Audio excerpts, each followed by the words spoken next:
इस वक्त मैं कोयटा के बुगटी क्रिकेट स्टेडियम के बाहर मौजूद हूँ, जहाँ पर 5 फरवरी को PSL का मैच कोयटा ग्लेडिएटर और पेशावर ज़ल्मे के दरमियान खेला जाएगा।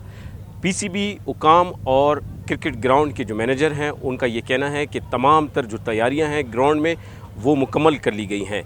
तकरीबन 18,000 के करीब कुर्सियां रखी गई हैं और यहाँ पर 2 पिचेस बनाए गए हैं। ये बताया जा रहा है कि जितने भी खिलाड़ी हैं वो तकरीबन 3 फरवरी को कोयटा पहुँचेंगे और उस हवाले से भी इंतज़ामात को हतमी शक्ल दे दी गई है। फेवरेट तो जो है वो इफ्तिखार अहमद है, तो उसी के लिए हम लोग आए, तो उसको देख के लाइव देख के TV पे तो बहुत देखा है, तो यही इसी जज्बे के साथ आए कि हम हमारे कौमी प्लेयरों को हम लोग मतलब लाइव देख सके। तो इधर टिकट्स नहीं मिल रहे, तो आज मेरे ख्याल से आखिरी दिन है।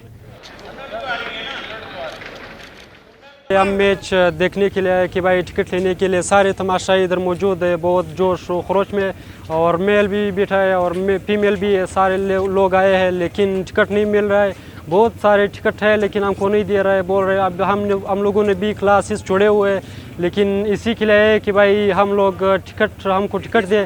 ताहम PCB उकाम और ग्राउंड के जो मैनेजर हैं उनका ये कहना है कि ये गलत इल्ज़ाम है।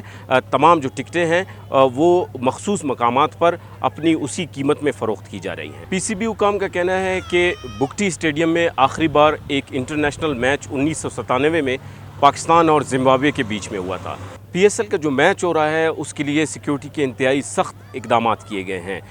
कोयटा पुलिस के तकरीबन 5,000 के करीब जो सिपाही है, जो एहलकार है, उनको मुख्तलिफ ग्राउंड के एरिया में और कोयटा शहर में तैनात किया गया है। और इसके अलावा जो खिलाड़ी आएंगे उनकी सिक्योरिटी के लिए भी सख्त इंतज़ाम किया गया है। Murtaza Zehri, voice of America, Quetta.